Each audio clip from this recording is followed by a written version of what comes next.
Bismillahirrahmanirrahim. Alhamdulillahirabbil alamin. Wassalatu wassalamu ala Rasulillah wa ala alihi wa ashabihi ajma'in. A'udzu billahi minasy syaithanir rajim. Bismillahirrahmanirrahim. Innal muttaqina fi jannatin wa uyun.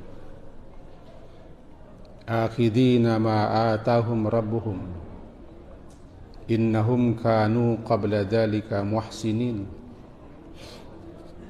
kanu qalilan minal laili ma yahja'un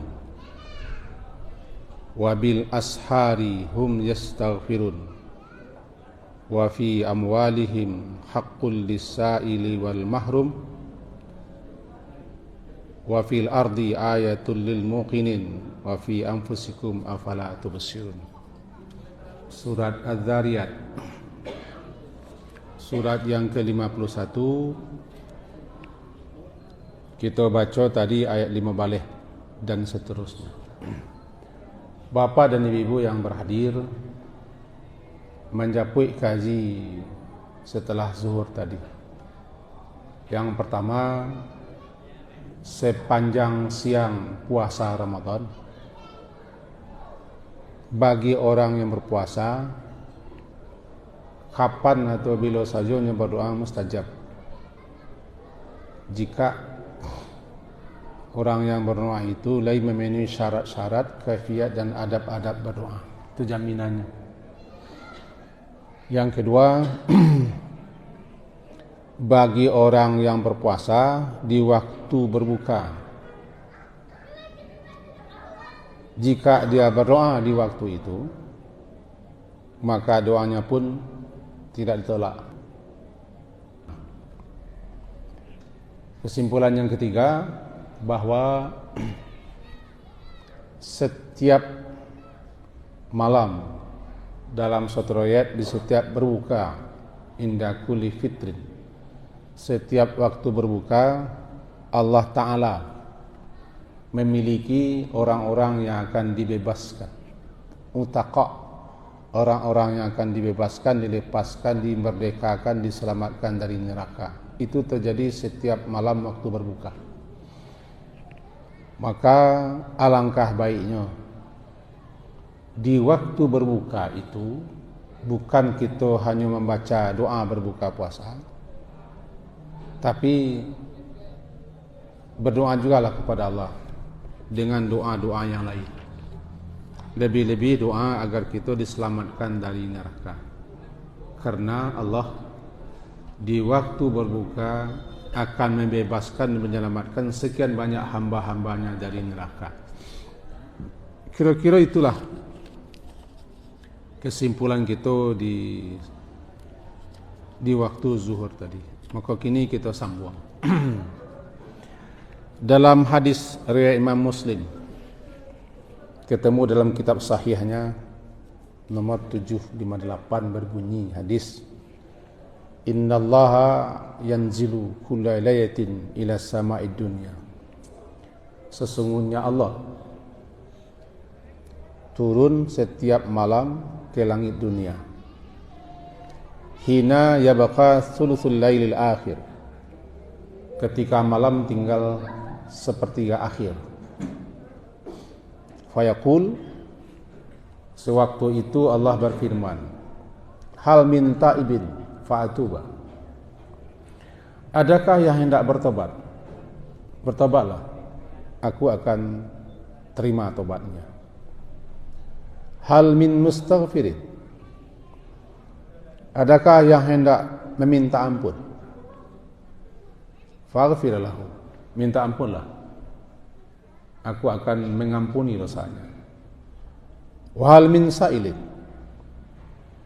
adakah yang meminta, memohon? Mintalah, mohonlah. Fayu'ta su'alahu, akan diberikan apa yang dimintanya. Sampai hatta yatlu'al fajr, sampai terbit fajar subuh. Maka dari hadis itu dapat kita pahami setelah kita baca syarahan-syarahan dan komentar para ulama, waktu sepertiga malam tinggal juga itu termasuk waktu sahur. Waktu sahar adalah waktu setelah hilangnya gelap atau pekatnya malam.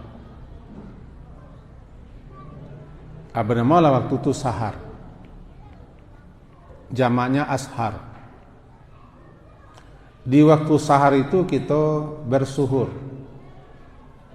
makan, minum, dan yang kita makan namanya sahur.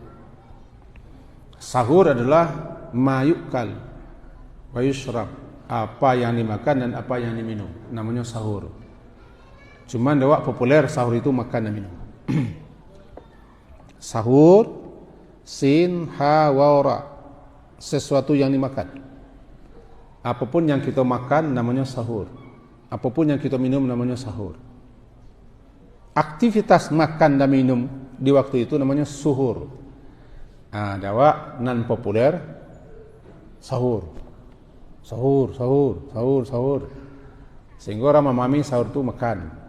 Padahal non sahur itu mana asalnya yang dimakan, yang diminum. Tapi itu nak gaji wak, itu gaji orang bahasa. Jadi sahar adalah waktu setelah hilang gelap atau pekatnya malam. Di sepertiga malam tinggal masuk ke dalamnya sahar. Sahar itu jamaknya ashar. Ciri-ciri hamba-hamba Allah yang bertakwa adalah yang dijanjikan oleh Allah surga dalam surat yang kita baca juga, surah Az-Zariyat, surat ke-51. Ciri-ciri mereka, wabil ashari hum yastaghfirun. Di waktu sahar mereka senantiasa suka beristighfar, minta ampun kepada Allah. Kita pertemukan di hadis. Allah setiap malam turun ke langit dunia ketika malam tinggal sepertiga sampai terbit fajar. Berarti masuk ke dalamnya sahar, waktu sahur. Di waktu itu Allah berfirman, bahasa awaknya lain yang ketobat, tobatlah. Aku terima tobat. Lain di antara kalian yang kami minta ampun. Minta ampunlah. Faghfir lahu. Aku ampuni dosanya. Lain yang minta, lain yang berdoa, minta dan doa lah. Aku beri apa yang diminta sampai terbit fajar subuh. Artinya sampai masuk subuh. Sajak waktu sepertiga tinggal malam sampai terbit fajar subuh, masuk subuh. Itu waktu-waktu terbaik setiap malam untuk 3 hal. Taubat, istighfar dan doa. Maka alangkah ruginya seseorang atau kita yang di waktu sahar atau di waktu makan sahur itu kita pergunakan hanya untuk makan dan minum. Padahal setiap malam waktu sahur Allah Subhanahu wa taala turun ke langit dunia. Turunnya Allah tu nak kecewa. Biarlah orang-orang dan ahli-ahli berdebat sila mengaji itu. Kajiwa tentang kadang-kadang saya. Sebab itu orang berdebat tu. Allah turun ke langit dunia, aku turun semana turun atau bagaimana? Tidak usah. Dan kaji kita kini ke buah turunnya Allah apa? Allah turun ke langit dunia, kok bagaimana turun atau bagaimana terserah. Yang jelas ketika itu dibuka peluang 3. Sepertiga malam tinggal termasuk sahur, taubat, istighfar, berdoa. Ciri-ciri orang-orang bertakwa yang Allah janjikan dan Allah persiapkan untuk mereka surga dalam surah Al-Imran, wal mustaghfirina bil ashar. Orang-orang yang bertakwa yang dijanjikan untuk mereka surga dengan segala macam kenikmatannya.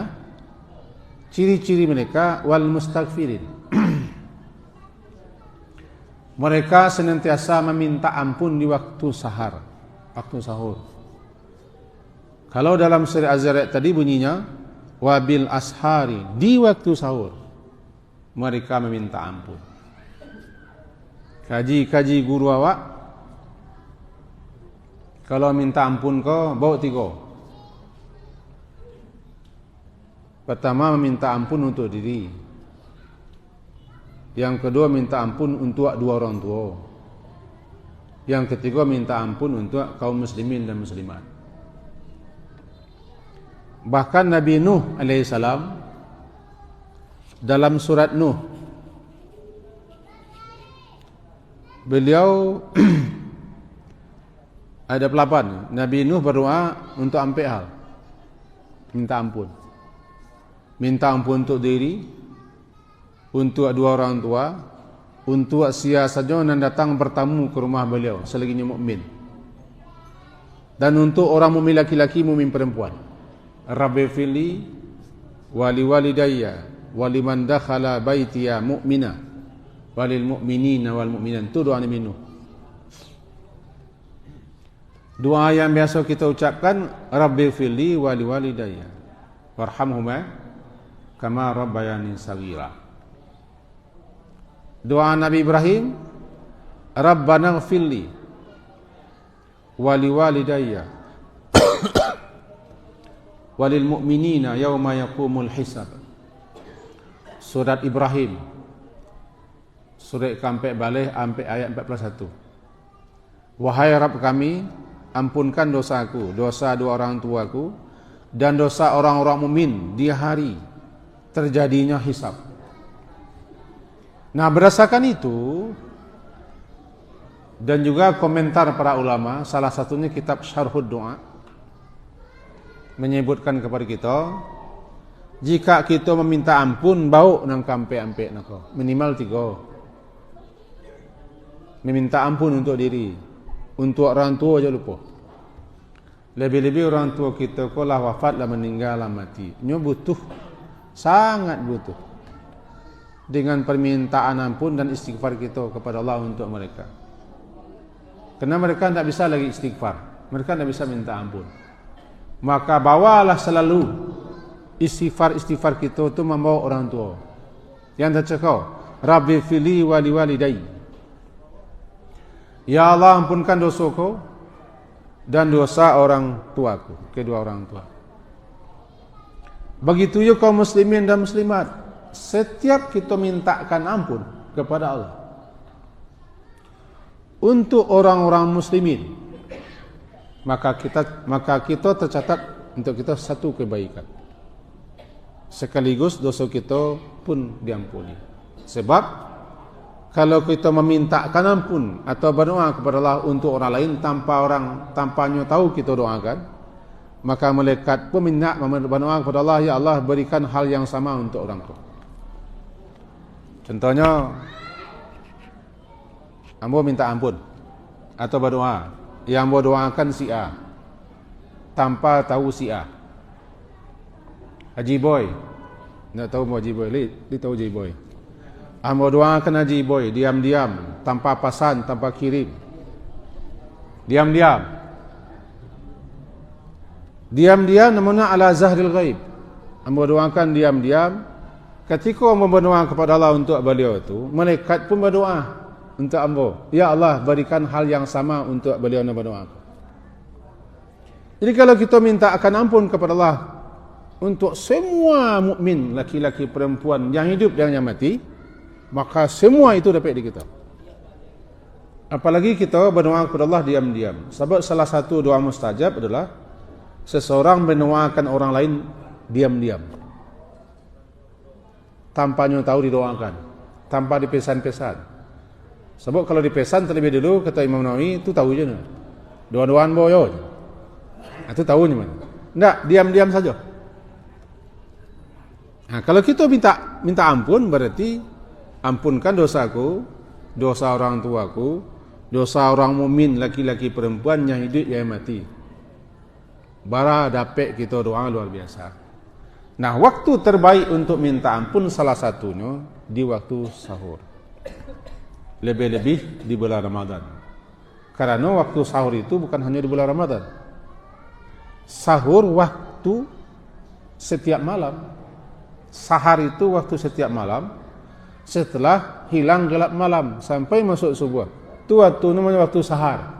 Makan ketika itu kita, itu sahur. Tentu lebih-lebih di bulan Ramadan.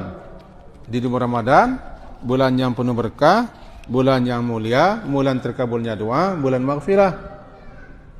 Itu minta ampun kepada Allah. Inti kaji kita atau kesimpulan kaji kita sore ini, salah satu amalan yang sangat disukai kita untuk kita perbanyak di bulan Ramadan, di bulan puasa, berdoa, termasuk ke dalamnya istighfar.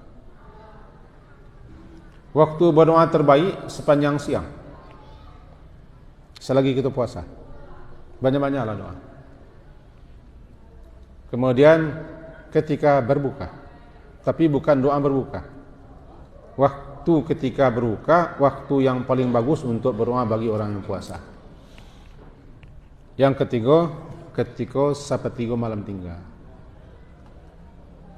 Di hari biasa saja Allah turun ke langit dunia. Di bulan Ramadan Allah turun ke langit dunia, meminta, mengatakan yang tiga. Siapa yang kami minta tobat, tobatlah, aku terima tobat. Siapa yang minta ampun, minta ampunlah, aku ampuni. Siapa yang minta doa, mintalah, aku beri. Rugi gitu. Kalau hanya di waktu sahur gitu untuk makan-makan dan minum kopi.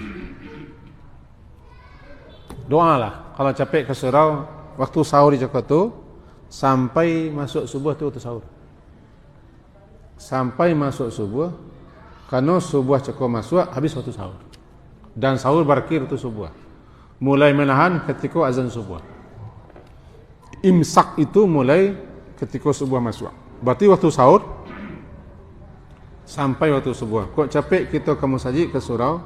Nah, menunggu waktu masuk, di samping kita salat sunat, tobat, minta ampun, dan berdoa. Apa bacaannya banyak? Bisa saja.